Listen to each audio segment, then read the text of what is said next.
What's up, YouTube? Take a look around. It's pretty empty in here.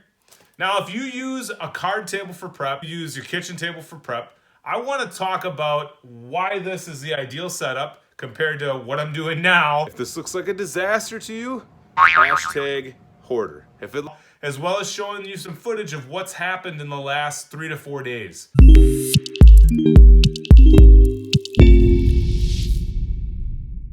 Welcome back. If you're new to this channel, my name is Jake Diego, and on this channel, I talk about ways you can improve your Amazon business, some personal development things, and I share my goals with you.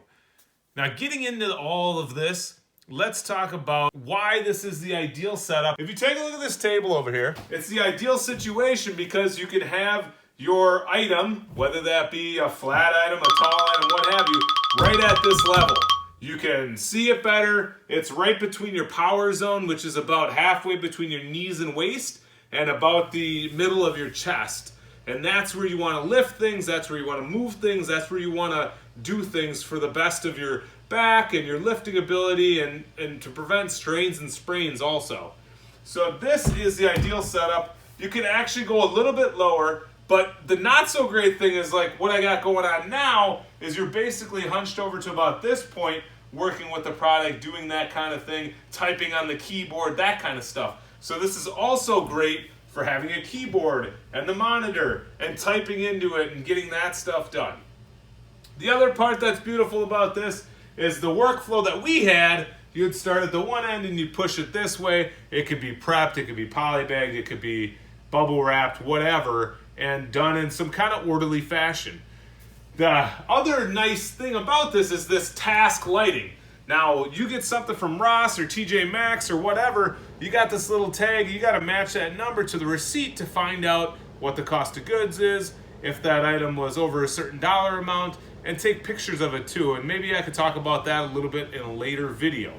But that's the beauty of having this under the shelf kind of lighting. The other part is actually having the shelves. So you may not get FBM, fulfill my merchant orders every day. Well, you could still store those products up there. Or you may not use your Zebra printer every day. You could store your products up there. Polybags, bubble wrap, stickers, all that kind of jazz can all be stored on top of that shelf. Now let me take you with me, and this next part of this is all about the workflow. Now the beauty of this is the products would come into the house and then down the stairs, down to this room, and if it was being used for that particular shipment, it would be set on a table right here, put on the table, again, works its way through. If not, then it would go into this room. Now, I didn't show a whole lot of this room in previous videos, but it's essentially a bunch of shelves. Products would be stored here. Some of the more like systems or Dymo labels, Zebra labels up top. More of the shoes or what, couple supplies, polybags, that. This area, retail arbitrage items. The online arbitrage items would be down on this side. I like workflow that is either counterclockwise, clockwise. In this scenario, it was more or less counterclockwise because again, products there or there, up on the shelf, enter into the computer, pass them down the table with the labels, prep them, polybag them, whatever, stick them in a box, and then weigh them and send them off out the door. I'm curious though, what kind of workflow do you operate on? How do you do things? Maybe you batch everything. Maybe you do batches of 60, batches of 120, batches of 200. Well, just let me know down in the comments below because I am super interested in that. The best thing for us to keep the splits low and all that was generally to have at least 70 items. And then it would often slow down if it wasn't, say, clothes or multiples of the item anytime we went over about 120. So we would stay basically between 70 and 120.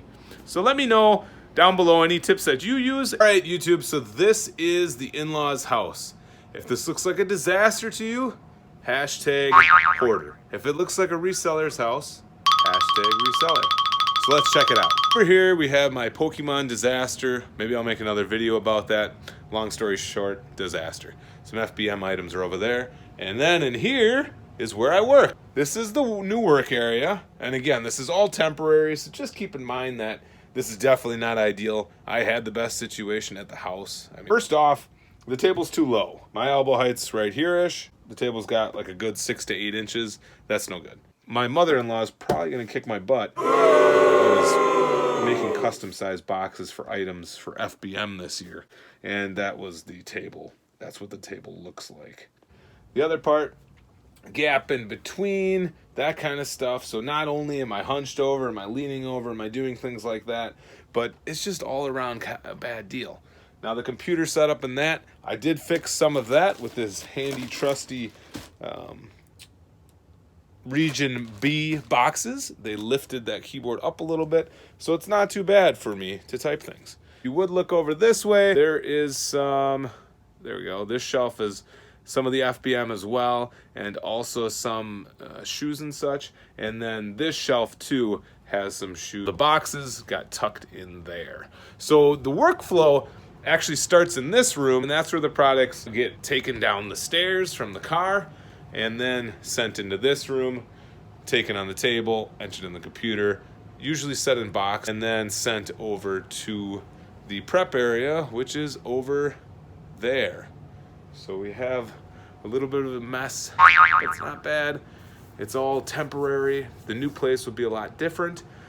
As you can see, it's been quite a change from what I did have. Anybody using a card table, anybody doing anything like that, I totally feel for you. I was pretty lucky, and I put up counters pretty much from the get-go, so I never really had to deal with this kind of stuff. But it's been about a month that we've been working in this area, my wife and I, and we have about 2 months left. We'll get through it. We'll get back to our old setup and the house we're going to be moving into in February, and I'm pretty excited. So let me know, is this hashtag hoarder or hashtag reseller? And I hope you're doing well. Let me know if you have any questions in the comments section below. Peace.